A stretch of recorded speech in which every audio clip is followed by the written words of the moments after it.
Sementara itu, apabila mencermati keadaan yang terjadi pada tanggal 7 Juli tersebut, tidak ada bukti pendukung yang mengarah pada kejadian yang valid adanya pelecehan seksual atau kekerasan seksual atau bahkan lebih dari itu, mengingat hal-hal sebagai berikut. 1. Peraturan Mahkamah Agung Nomor 3 Tahun 2017 tentang pedoman mengadili perkara perempuan yang berhadapan dengan hukum mengatur bahwa relasi kuasa adalah relasi yang bersifat hierarkis, ketidaksetaraan dan atau ketergantungan status sosial, budaya, pengetahuan atau pendidikan dan atau ekonomi yang menimbulkan kekuasaan pada satu pihak terhadap pihak lainnya. Dalam konteks relasi antar gender sehingga merugikan yang memiliki posisi lebih rendah. Ada dua unsur penting dalam pengertian relasi kuasa di atas, yakni pertama, sifat hierarkis yang meliputi posisi antar individu yang lebih rendah dan atau lebih tinggi dalam suatu kelompok atau tanpa kelompok. Kedua, ketergantungan, artinya seseorang bergantung pada orang lain karena status sosial, budaya, pengetahuan atau pendidikan, dan ekonomi. Kedua unsur relasi kuasa tersebut menimbulkan adanya ketimpangan relasi kuasa, sehingga penyebab utama terjadinya kekerasan seksual. Ketimpangan relasi kuasa ini dapat terjadi ketika pelaku merasa bahwa dirinya memiliki posisi yang lebih unggul, juga dominan dibanding si korban. Dari pengertian di atas maka disebutkan orang yang memiliki posisi lebih unggul juga dominan dalam hal ini adalah Putri Chandrawati, dikarenakan Putri merupakan istri dari terdakwa yang menjabat sebagai Kadif Propan dan latar belakang pendidikan Putri adalah seorang dokter gigi, sementara korban Nofriansah yang hanya lulusan SLTA dan seorang ajudan dengan pangkat brigadir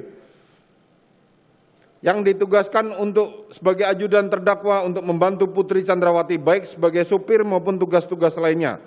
Sehingga dengan adanya ketergantungan relasi kuasa dimaksud sangat kecil kemungkinannya kalau korban melakukan pelecehan seksual atau kekerasan seksual terhadap Putri Chandrawati.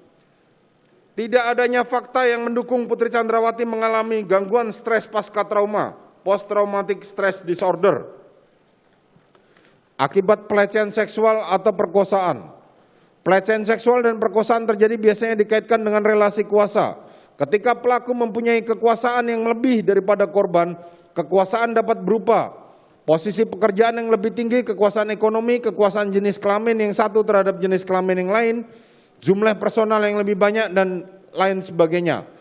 Pelecehan seksual atau kekerasan seksual merupakan setiap bentuk perilaku yang memiliki muatan seksual yang dilakukan seseorang atau sejumlah orang, namun tidak disukai dan tidak diharapkan oleh orang yang menjadi sasaran, sehingga tindakan pelecehan seksual dan perkosaan akan mendatangkan trauma yang mendalam bagi korban.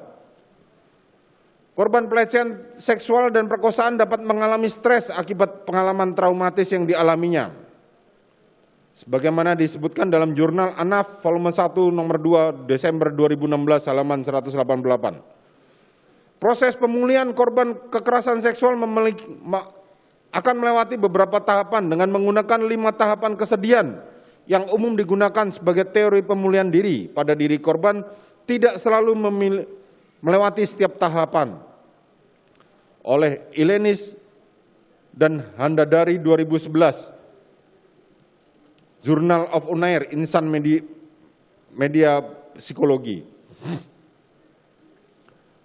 Bahwa 5 tahapan itu yakni 1. Denial atau penangkalan merupakan fase di mana korban menyangkal bahwa mengalami tindak kekerasan seksual telah terjadi kepada dirinya. Hal ini merupakan reaksi utama dari penyakit yang tidak tertolong lagi.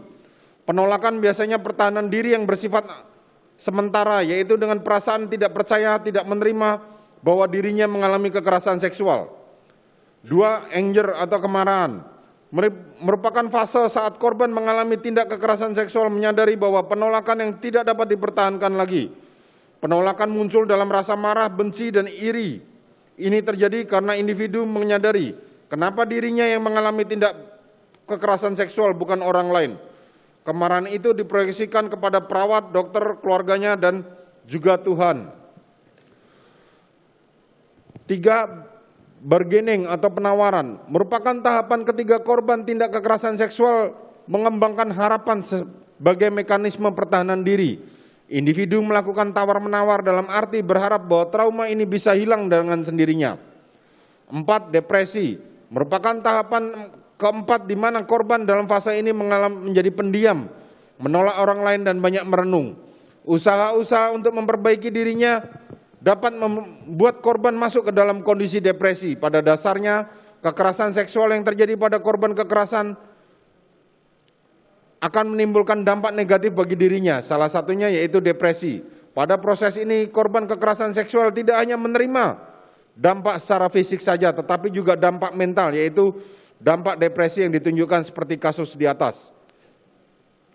Acceptance atau penerimaan merupakan tahap di mana korban mulai mengembangkan rasa damai dan menerima takdir. Pada fase ini perasaan sakit pada fisik akan menghilang karena sikap kepasrahan individu atas pemahaman yang telah terjadi.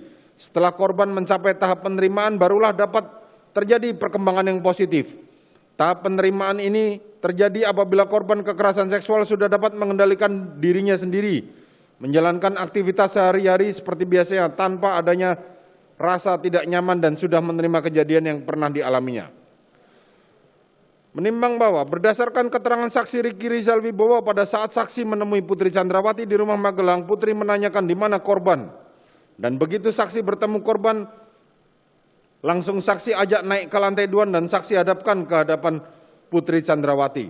Kemudian korban Yosua Huta Barat langsung masuk duduk di bawah situ melihat jika ibu tidur bersandar. Kemudian saksi tidak ada perintah untuk duduk sehingga saksi hanya berdiri di depan, kemudian saksi standby di situ.